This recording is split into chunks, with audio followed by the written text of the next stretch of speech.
he just found a little Amish farm and he like went full blown native. He's a Quaker now.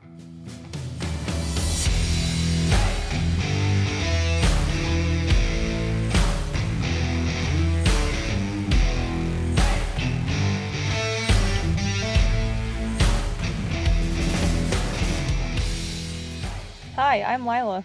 And I'm Chancy. And this is For Criming Out Loud. Hello. Hello, hello. To start off today, in our little fun corner, I'm going to tell you about a cheese heist. A cheese heist? A cheese heist. Ooh.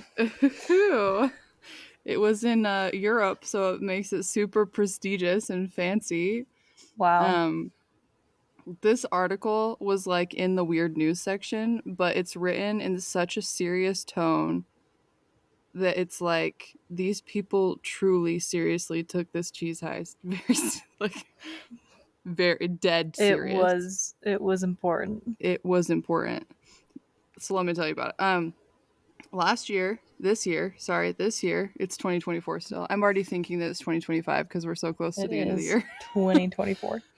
2024.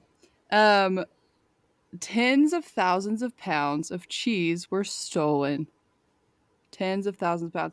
Actually, I had to look this up because it's European information. It was 950 wheels of cheese, which is approximately 48,500 pounds of cheese.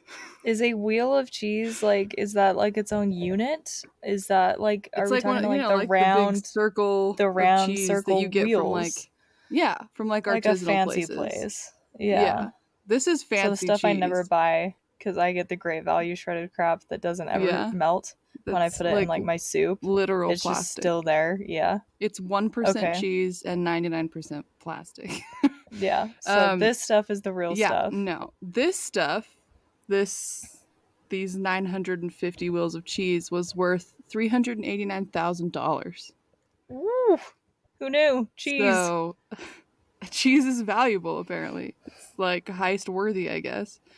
It was stolen from Neal's Yard Dairy, which apparently is like the fanciest of fancy cheeses.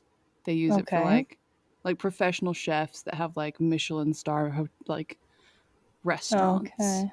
Yeah. Use this kind of cheese. So they announced it and said that they had been, quote, a victim of sophisticated fraud, resulting in the loss of 300,000 pounds worth of cloth-bound cheddar.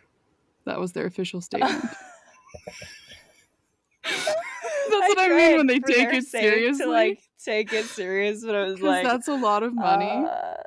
But these people are taking cheese very seriously. Cloth-bound cheddar is victim of a sophisticated fraud. Well, honestly, though, it would have to be because how are you refrigerating that much cheese? Well, and like some cheeses, they don't like. I don't know. I don't know everything about artisanal cheese. A lot of it doesn't have to be refrigerated. I don't know. But to even without that, how do you move 950 wheels of cheese without being caught? Like there has to be some sort of trail to follow because you have to have like a truck or something. Yeah, like a refrigerated truck or something. Yeah. Or else it goes bad and then it's not even worth having. And they still haven't caught the people that did this. They arrested one person in connection with it, but he's not the main person. Like the main people. He was actually 63 years old. It's like an old guy. And he's just connected to it and they arrested him. Was he like the getaway driver? I don't know. They didn't say in the article. Truck. I have no idea. Oh my gosh. So funny. Like they got in this article so many people, like they got professional chefs to like weigh in on the issue and everybody's like, this is a tragedy. It's gonna set back cheese for 5 years for these restaurants. It'll be hard for them to obtain these classy cheeses. And I was like, oh my goodness, they take their cheese real serious over there. I'm like so confused though. Like, what are they gonna do with this cheese? Is it just gonna be like all of a sudden cheese is going on auction on the dark web? Well, like yeah, is there an underground, like an underworld like, for cheese? Cheese? Even in I'm the so article, they were confused. like, please come forward if you're seeing like really expensive cheeses being sold really cheaply anywhere in the world because it could be ours. Like, But okay. why steal Like, it how if are you're you gonna ever sell it going to really track it? cheap? Yeah, exactly. Like, what's the point? Are you just going to like live off of it?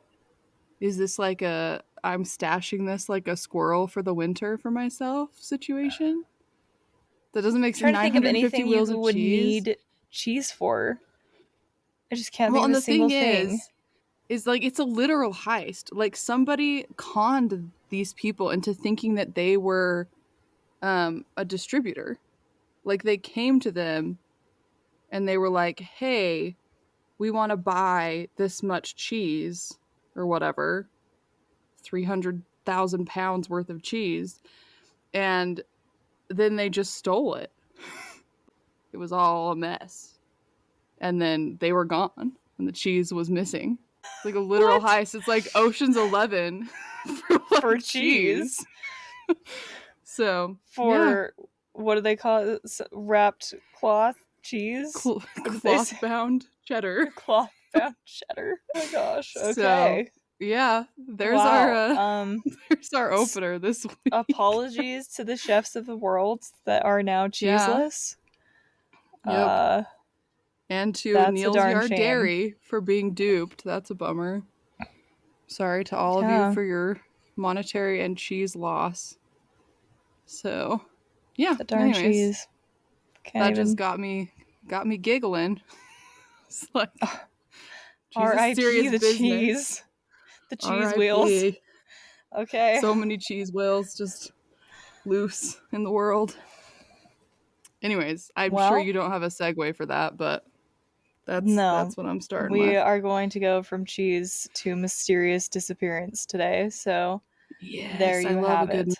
mysterious disappearance. Well, I don't love it, but I like pondering it. Yeah. This one's I won't lie. This one isn't like the most mysterious of mysterious, but it is an intriguing Idea. circumstance. All So right, I'm ready. today we are talking about Keith Reinhard, who mysteriously disappeared in 1988 and has never been found since. All right, let's do it.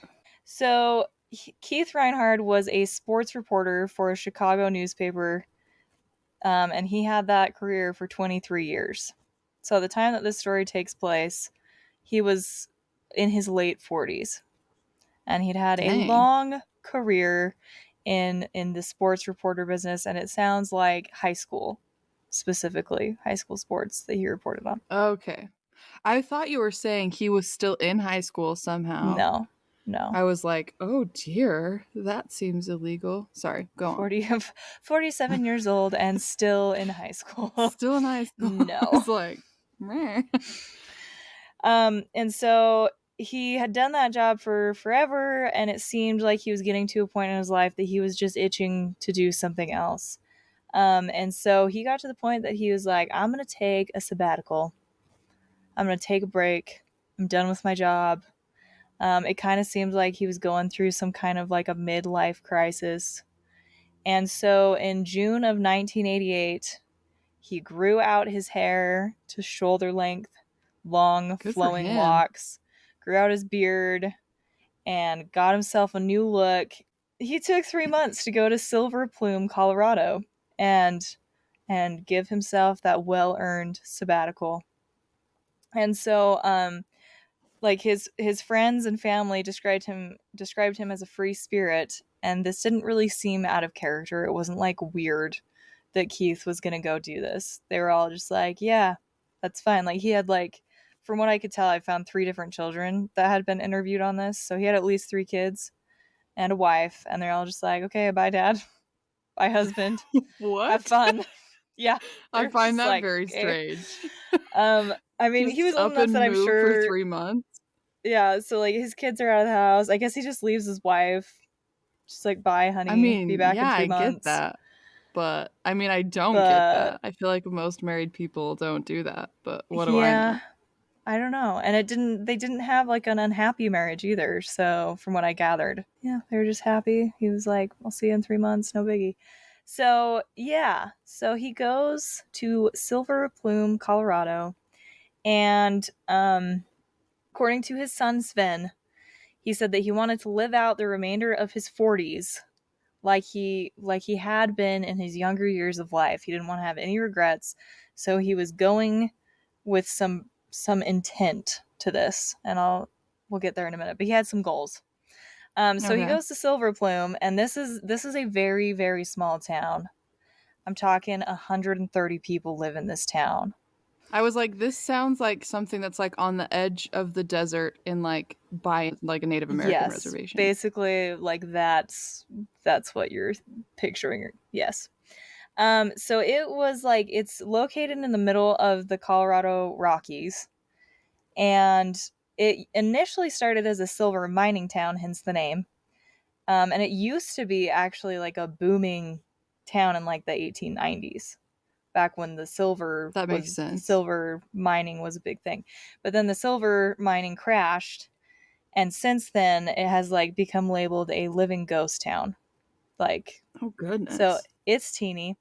And this doesn't really have much to do with our case, but I did see this in my research, and just kind of an interesting side note. But the other thing that's really crazy about this town is that the north side only gets as little as like 2.5 hours of sunlight during winter, and the south side doesn't see the sun for about 6 weeks out of the year in the winter. So this takes So it's place, really cold. yeah. Well, it's cold and it's dark. Like there's just not much. Like they're literally like right behind the mountain, and they don't get much sunlight, especially in the winter. But he's there during the summer, so it's not super important to anything. But it is crazy. I was like, Yeah. you hear about That that is in places weird. like Alaska. Yeah. That's like the stereotypical, like that's where you think about that That's where happening. it's But dark all the time. they had that in this little Colorado town.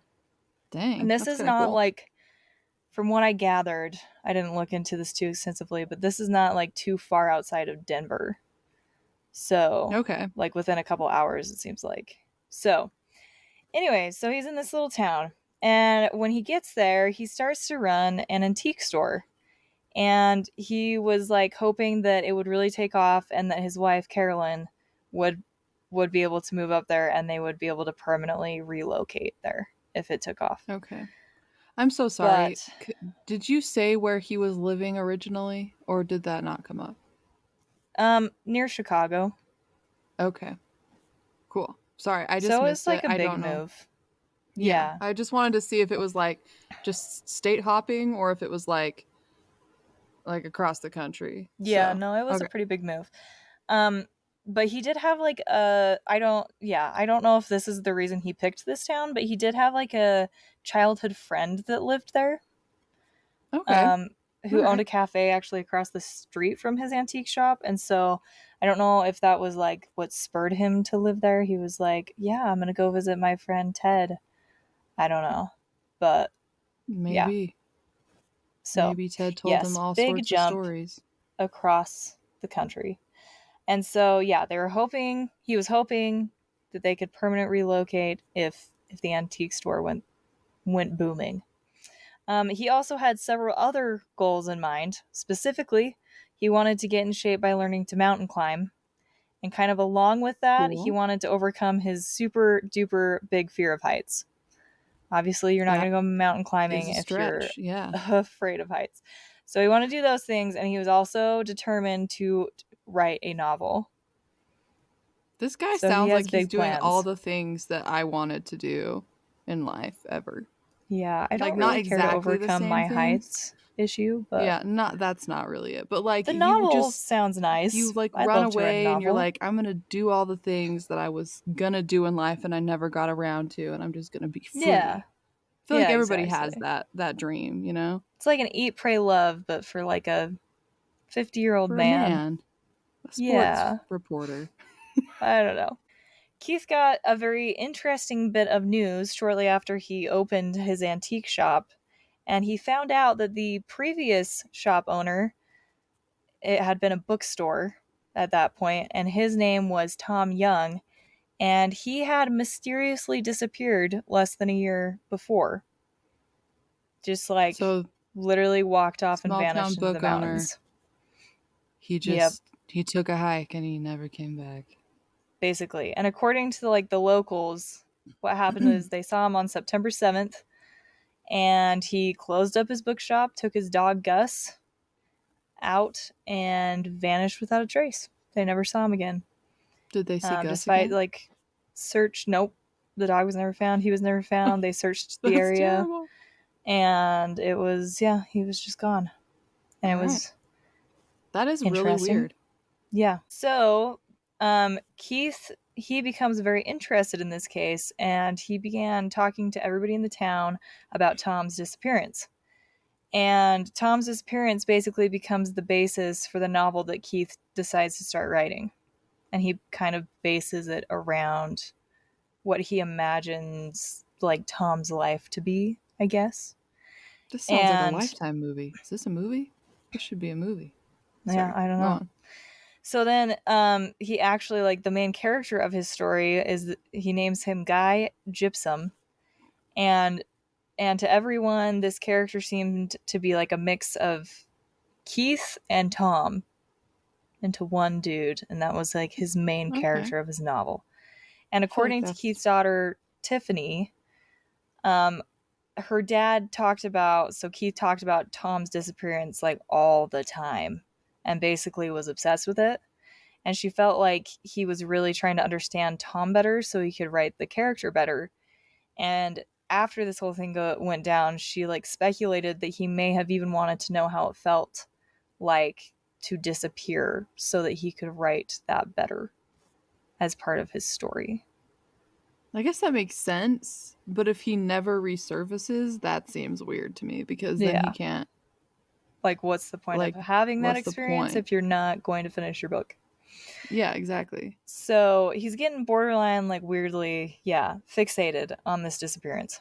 A little And obsessive. then, while Keith is there on July 31st of 1988, this would be 10 months after Tom vanished, two hunters find Tom's body just a mile and a half outside of Silver Plume, along with the remains of his dog, Gus. Oh, Yeah. that's sad. I mean, I feel like that's what everybody, like, assumed, but that's still sad. Yeah.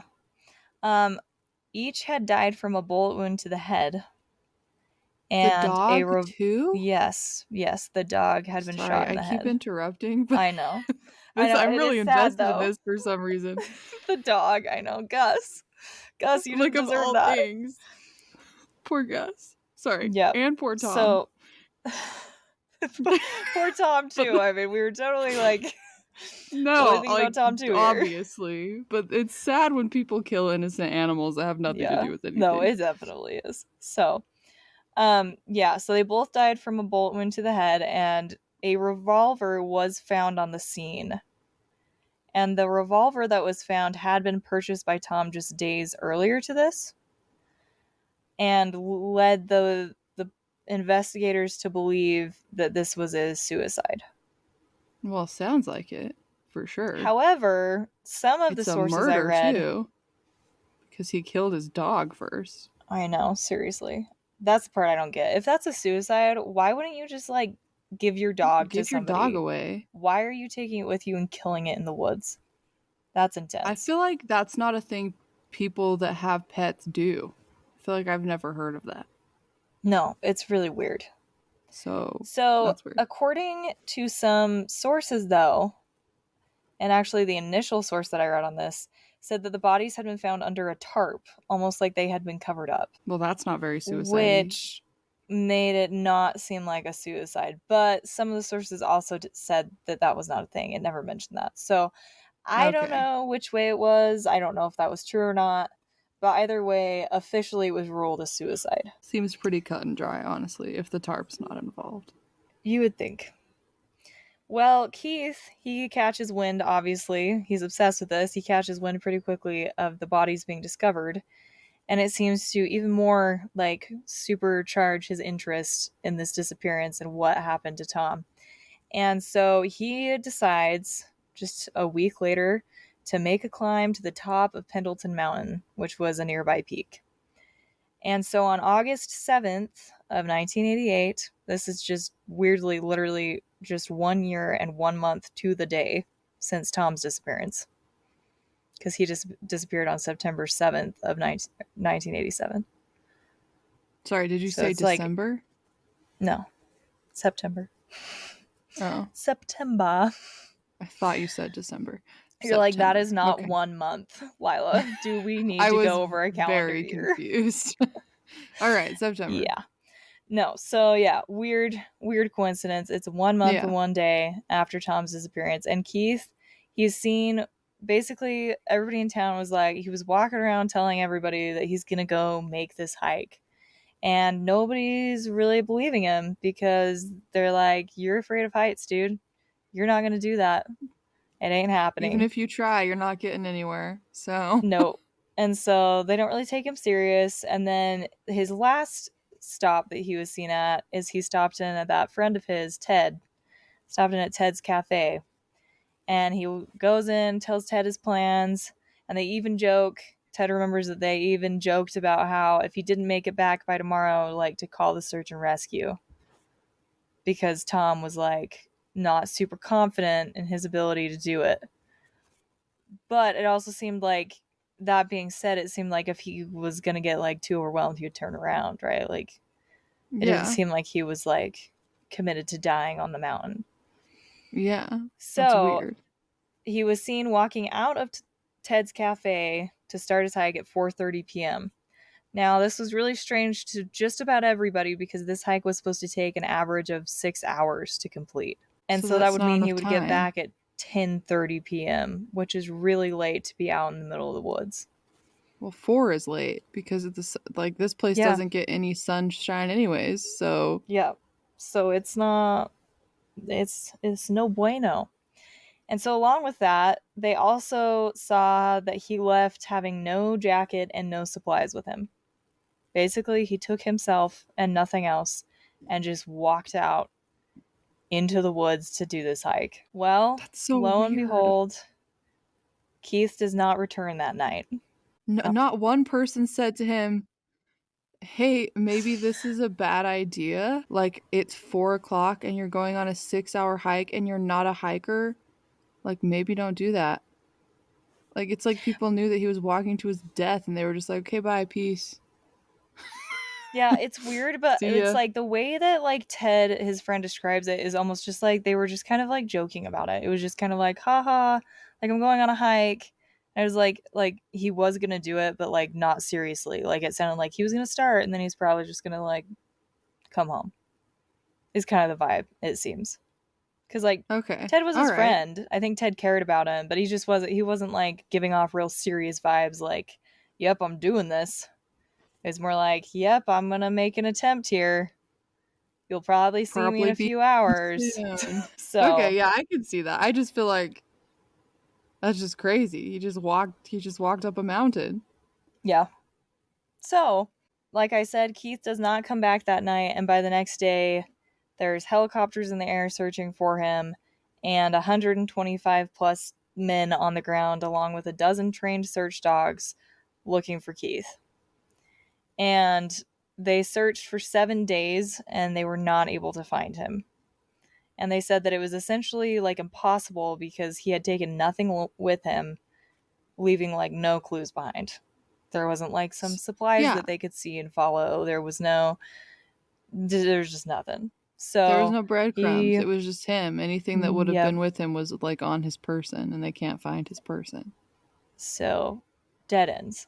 The terrain was also apparently pretty problematic since the mountain was like a 3,000 foot high mountain at a 60-degree slope. And I looked this up because I was like, that doesn't mean anything to me. I don't know. I don't know what that means. But like when you think about a 60-degree slope, it's like one that can be climbed, but it's like it's labeled like a difficult task. It's moderate to hard in terms of like climbing. I would say very hard. That's like more than halfway to 90 degrees, which is straight up. Yeah. Like basically like yeah, like cars can't drive up like a 60 Yeah, degree incline no, for that's for like people's visualizing. That's not like very steep Look, hill. It's not think just like about a think about a 90-degree angle. That's a square, right? If you go down 30 degrees, that's still basically straight up. That's yeah, like that you can't barely even climb that without gear. yeah. So yeah, he disappears on that train. It's hard to look for. But despite all of that, this team had actually recovered every single person in the last 30 years that they'd ever searched for, which Except for Keith. immediately I was like, what about Tom? Because Well, they Tom was found him. like It was just a literally year in the. later. Yeah, I guess so. But it wasn't them that found him, it was two Oh, it hunters. wasn't? So So I'm like, that maybe just they never that's looked bad for him. odds. I was like, I don't know, that's weird That is that weird. they like would Why wouldn't make they that claim, find but him? also like, what about Tom? I don't know. But that was their claim. Maybe they didn't look for him. Maybe like they just didn't notice he was missing and then it was like, oh, he's missing, but nobody ever searched. I don't know. I mean, that's possible. I I have feel no like that's clue. There was crazy, not but a I lot of guess it's details on possible. Tom's disappearance, so I can see that.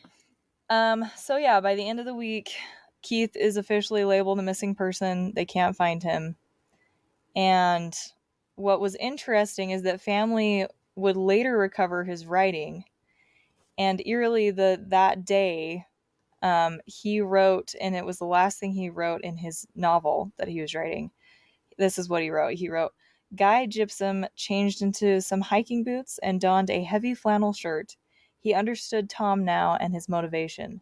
Guy closed the door, then walked off towards the lush, shadowless Colorado forest above. That sounds like almost like a suicide note. Yeah, and that's what some people thought after reading that. It sounded like Tom was believed to have committed suicide. He's saying he understands Tom, Yeah. and he walks off into the forest, like his character in this book, right? And then Yeah. he does it himself. Like But that seems suicide notey. on the flip side, it's also like, I mean, I never found anywhere that said anything about like a weapon being on his person or that he owned that. You'd think that the police would look into that and be like, Did he take a gun did he with him? go with the intent to go like into his life in the mountains like Tom? I don't know. Apparently that wasn't a thing. And so That's so I don't know. I weird. mean, if he did, he just was gonna go freeze to death, which seems miserable, or like get eaten by an animal. I don't know. Yeah, that just doesn't seem like a very good suicide method if you're gonna like Yeah. and it's not if his intention was to do it the way that Tom did it and he seemed like that's what it was, he would have brought a gun. Yeah. That's what you think. So that's weird.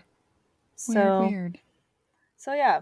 A lot of people speculate that he did go into the mountains to commit suicide, but his wife, Carolyn, disagrees and feels like Keith would never have done that. She has suspected foul play before. Like she's said before that she thinks something might have gone that way. Like somebody. Her theory was that both Tom and Keith had come across some kind of information in that shop that somebody didn't want them to have, and so they had been silenced. But I was like, it seems weird to me that they both walked into the freaking wilderness and just like were gone. Well, and it's weird because like I mean Tom was gone, but he was also found and they've never Yeah. found Keith. Yeah, and And this it's has been possible like that his 50 body's just years. up the mountain somewhere, but like you'd think in like 50 years you would have seen something. Like you Yeah. would have found him eventually. Yeah, it's weird.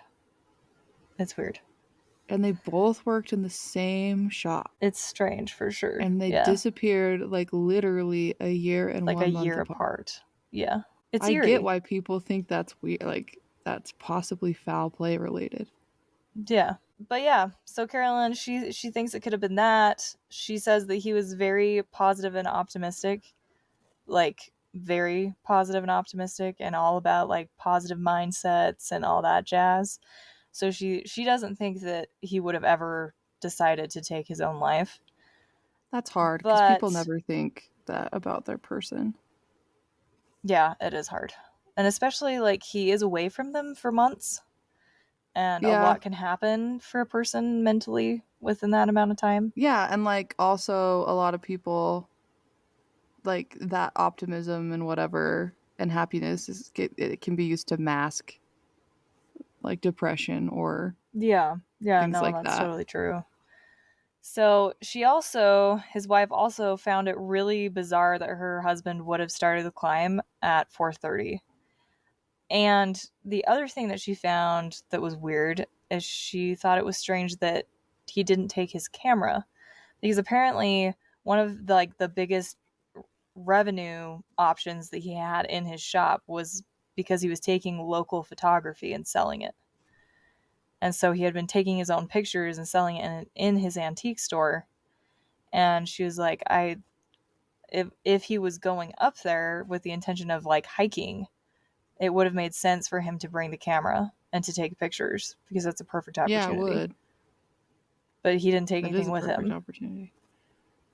That still gets me. I mean, that is suspicious to me, the timing and the not taking anything with him, especially for somebody who's like afraid to do that kind of thing. You'd think that they'd be prepared if something went wrong or at least have water. Yeah. Yeah. I mean, like, he wasn't like a super, I mean, like he said, he was going there to try and get in shape again. Like he wasn't like an athletic person. He wasn't like somebody that was like knew his way around a mountain. Yeah. He lived in like Chicago. So I don't know. It's interesting. I mean, Yeah, but and I can also see on the other hand when you put like the whole story in perspective. Like that year he like changed his whole life. He did a mhm. new haircut, he grew a beard, he moved cities without his wife. He started a business, like started writing a book. Like he like it almost seemed like he like completely cut himself off from his last life except for from his family. And that almost seems like I could see him, maybe he didn't die. Maybe he just walked off and he like willingly went missing. You know what I mean? Maybe he just like Yeah. started a new life somewhere. Yeah, and that is one of the theories that pops up with this too, is like the biggest ones are suicide, and then the next one is that he did that he purposely disappeared to start his own life. But the only issues is there's just no evidence of that. It could be true. I mean, he could have done It's true. it. He could have walked off with no supplies, nothing to his name, hitchhiked out of there, and went to a completely, the only evidence that they had to support that was that like in the weeks leading up to this is that he like in bars and stuff when he got a little tipsy would mention the fact that he wanted to go to West Virginia. It's a weirdly specific state to want to Yeah, go to. I don't know, there was never any reason. It was just like in the articles it was just like he always was saying that's where he wanted to be in West Virginia. I'm not gonna lie, I've never had anybody say that to me. They want I to go to want to West be Virginia. in West Virginia, that's the place. When I'm like, oh, where are you going on vacation? People are like, West Virginia. That doesn't exist. That never happened. No. Anyways, so that's odd to me. But there But was never any like evidence of that happening, or that, yeah, I don't know. And I don't think anybody ever really looked into it. Like West Virginia is a whole state. There's no way to search all of West Virginia for him. no, there's So not. there's not really anything to back that up. Maybe he did. Maybe he took off and went to West Virginia and never but it is weird because even though he moved like across the country, he was still in touch with his family. Like he Yeah, was still but calling his kids, like, you know what I mean? But it is possible. yeah. He could I have just mean, up and left. is there any proof that he actually went up the mountain? Did people like watch him start the hike? Or did he just like walk out of town and nobody saw him again?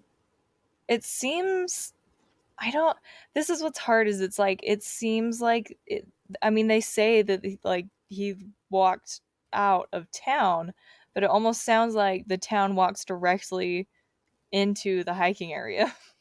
Okay, so it's Like it like the doesn't seem like town there's is like the a hiking area. road. It's just kind of like it seems like, and I can't like definitively say that because But just the yeah, I couldn't vibe. find. But the vibe of the article was the articles that I read was just like he walked into the woods. Okay. All right. And he I was just wanted gone. to see, like, if anybody, like, if it was possible that he'd, like, taken his car or something and just driven off or something. No, I don't think that was an option at all. Because it seemed like all Okay. of his belongings were recovered after the fact. Okay. It also seems weird that you'd put that much effort into like a antique shop and a novel and then you just walk away from it. That's true. That's my issue with the suicide theory. Is like, why would he like start this whole new thing, start a new business, start writing this novel that he seemed really excited about and into, and then just like kill himself? And That then on just the flip seems side, weird. it's like he literally wrote a suicide note into the end of his story. He did. He really So did. it's That's all weird. around weird, but he also didn't take anything to like actually commit suicide as far as anybody knows. This is gonna be dumb, and I'm sure you don't know, but did anybody check where they found Tom? Like, Not did that they I've check that like area? I don't know. I don't think so. But you would think that it would have crossed somebody's mind to do that. But I it mean, didn't it crossed my specifically say that mind, they did. but So maybe they didn't. And I tried to find that and I couldn't find like how close this hike was to to Tom's where body. Tom. I don't know if it was the same mountain. Um I'm not Weird. 100% on that. That's So okay. Seems like they didn't really investigate Tom's disappearance at all. So, no, it kind of just seemed like he disappeared and they were like, I don't know where Tom I went. mean, I feel like Weird. I don't blame them a whole ton. I'm not sure how experienced, seasoned, if you will, investigative efforts could be in a town of 150 people, but Yeah. Yeah. I don't know. It doesn't seem. It kind of like gives me the vibe, this whole thing of just like the Wild West. yeah, Lawless. People are just like doing their they're kind of thing. cut off. They If you go out into disappear, the you mountains disappear. and yeah, it's just kind of That's up to okay, he's you. gone. Yeah. So, Dang. Wow. anyway, there you go. Keith. There's the mysterious disappearance of Keith Reinhard. Dang. I got like There it is. weirdly into that. That's like really fascinating to me. Yeah, it I'm was. so Well, I'm I so just think the interested in those kinds of coincidence cases. of two missing people with basically the same thing happening is really odd. The Yeah. other thing, the other piece that I was going to mention is that the other reason that Carolyn, his wife, thought that Tom could have potentially been murdered was because the ballistics never proved that the bullets belonged to Tom's revolver. Okay. And so she always I thought it was mean, I possible get that that. it was somebody else's bullets, not Tom's. And like Yeah. it's once again just going back to the dog thing. It's kind of like why would he murder Would his he dog kill with his own himself? dog? That seems really intense. It does, but suicide's intense. Like, I feel like I don't know. It You'd have is to kill weird your to own dog me. before you kill yourself. That's Yeah, intense. that's horrible. I don't know. I mean, not that it's not possible, and I'm sure it's happened before. Everything's happened before, but it just seems so like that I just don't see dog people doing that to their dogs. No. But that's weird. I mean, I can see like as a family member wanting to believe that it was foul play and not that your person just like horribly died up there. But I just don't Mm-hmm. feel that there's a lot of evidence supporting that. Yeah. So, Sounds like we'll never know. It'll just always never be know. a weird disappearance. Yeah. Maybe he's living his best life in West Virginia. Yeah, he just found a little Amish farm and he like went full blown He went native. for it. So, He's a Quaker now. yeah. Well, tip of the week, don't get so obsessed with a crime that you become the victim of the same crime. That's Just really good advice. that's a next level obsession. We're all true crime fans. Just don't get to that level. Yeah, just Don't don't take try it to that far. remake the crime itself. It's too far, folks. That is far too far. All right, stay frosty, y'all. Till next week.